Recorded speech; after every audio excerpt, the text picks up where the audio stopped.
She entered an Uber thinking it was safe, but when the driver locked the doors and took a dark road, her fight for survival began.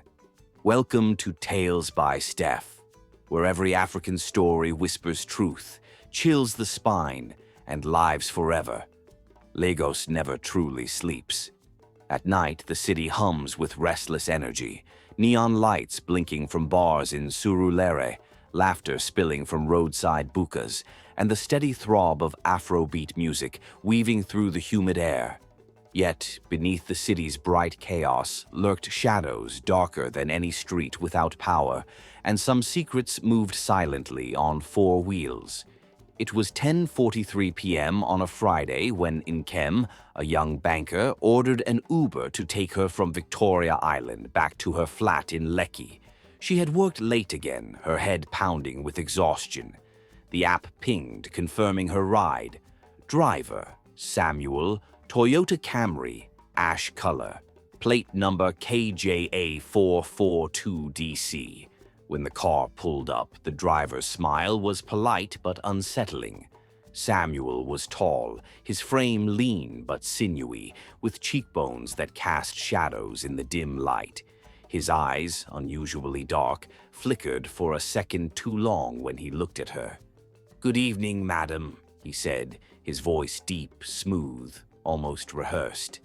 "Good evening," Nkem replied, sliding into the back seat. She didn't notice how his fingers lingered on the steering wheel, how his lips curled faintly in a smile that never reached his eyes. The car moved, gliding through the bustle of the city. Nkem scrolled absent-mindedly through her phone, trusting the little blue line on the Uber map that showed her route home. Samuel, however, wasn't following that line. His mind was elsewhere, pulsing with hunger, a hunger no ordinary meal could satisfy. Because Samuel wasn't just an Uber driver, he was a predator. Samuel had been in Lagos barely 3 years. On paper, he was like many others, a struggling young man trying to make ends meet, renting a small room in Ajagunle, driving Uber by night.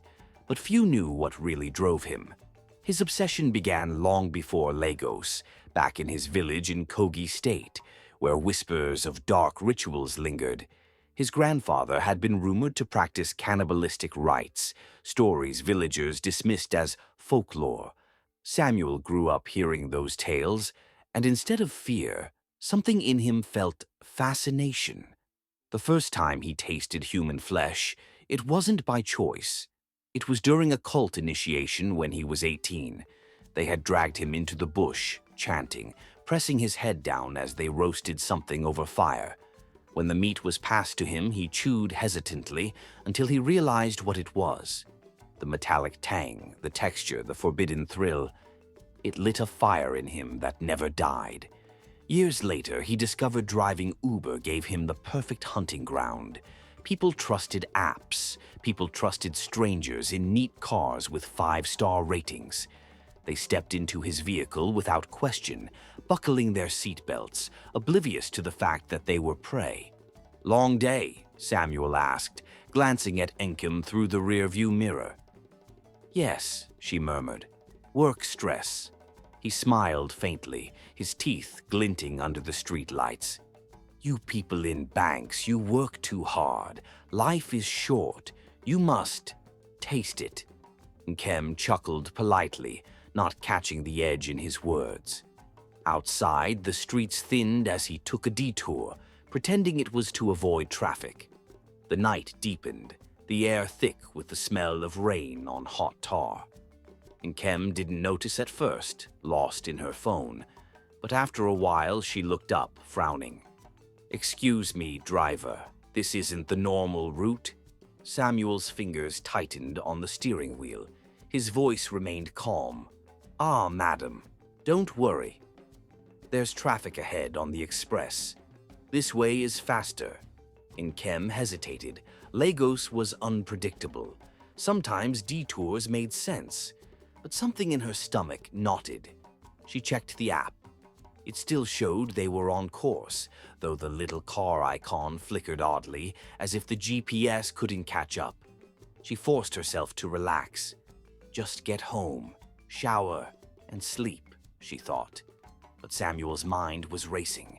He could already smell it. Not perfume, not sweat, but the imagined scent of flesh beneath skin. His body buzzed with anticipation. Each victim was different. The fear, the pleading, the taste. And tonight, he would savor her. Back in Ajegunle, Samuel's single room was not ordinary. Hidden behind a false wall was his kitchen. A crude table, a rusted set of knives, and pots stained with things neighbors thought were goat meat stews.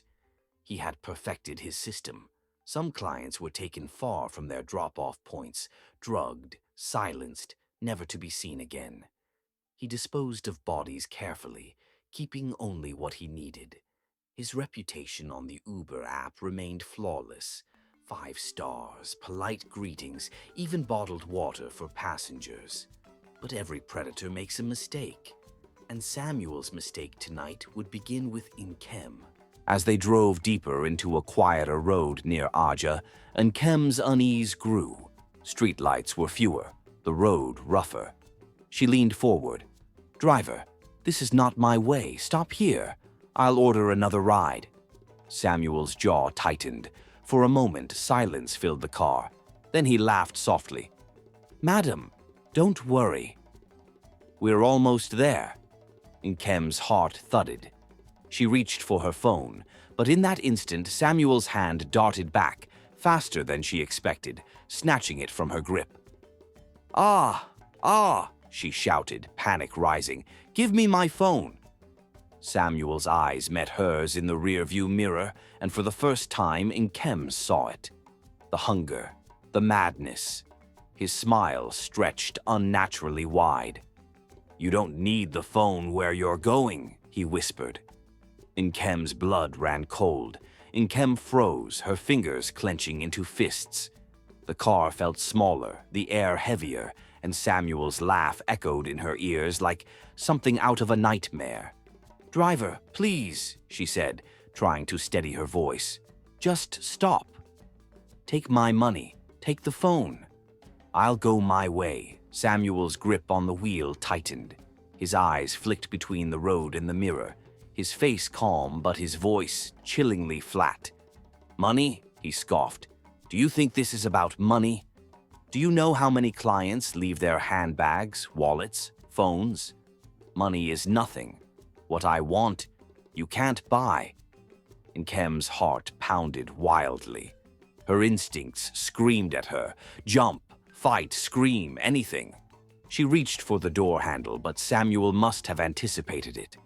With one hand still steady on the wheel, his other hand pressed a switch near the gear shift. A sharp click. The door locks slid down. Trapped. "Jesus!" Nkem gasped, her voice trembling. She pounded the glass with her palm, but the windows didn't budge. Her panic turned to desperation. "Help! Somebody help!" The road was deserted. The only sound was the engine's low hum and the rumble of tires against rough tar. Samuel chuckled, a sound that made her skin crawl. "Scream all you want. Nobody hears out here.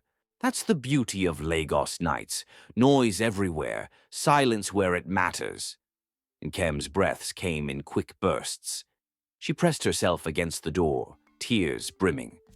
"Why are you doing this? What do you want from me?" This time, Samuel didn't answer.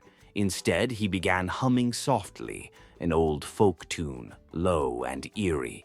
It was almost tender, almost soothing, but in that moment it felt like the soundtrack of death itself. Nkem's hands shook violently. She thought of her mother, of her younger brother who still depended on her to pay his school fees. She thought of tomorrow, of the plans she had. "I can't die here. Not like this." Her eyes darted around the car, desperate for something, anything. That was when she saw it, a half-filled bottle of water tucked in the side pocket of the door. She snatched it quickly, gripping it like a weapon.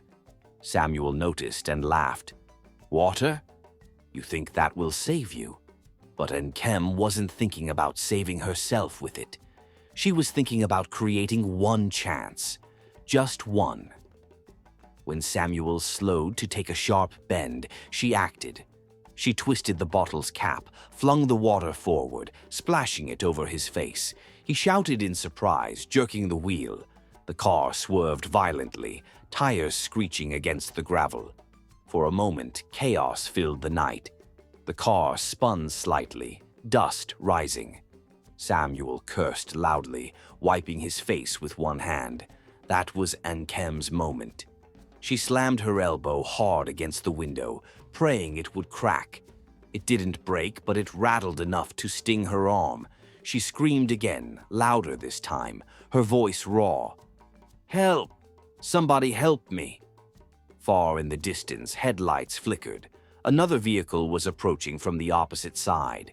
Samuel's face twisted in rage. He hit the hazard lights, slowed the car, then leaned close to Ankem. His voice was venom now, whispered through clenched teeth. "You think anyone can save you? You're mine tonight. When I'm done, they won't even find your bones." Ankem's tears spilled freely, her body trembling. For the first time, she realized this wasn't just a kidnapping. This man wanted something darker, something unimaginable. And deep inside, Samuel could almost taste it already. Samuel wiped the water from his face, fury burning in his eyes. He slammed the accelerator, the car surging forward as the oncoming vehicle passed without noticing Ankem's frantic screams. The brief hope in her chest shattered. Samuel's hand shot out, grabbing her by the hair, yanking her head back so hard she cried out in pain. "You'll learn not to fight me," he growled, his voice low and cold. With one hand he drove, with the other he pressed something sharp against her side, a knife glinting faintly in the dashboard light.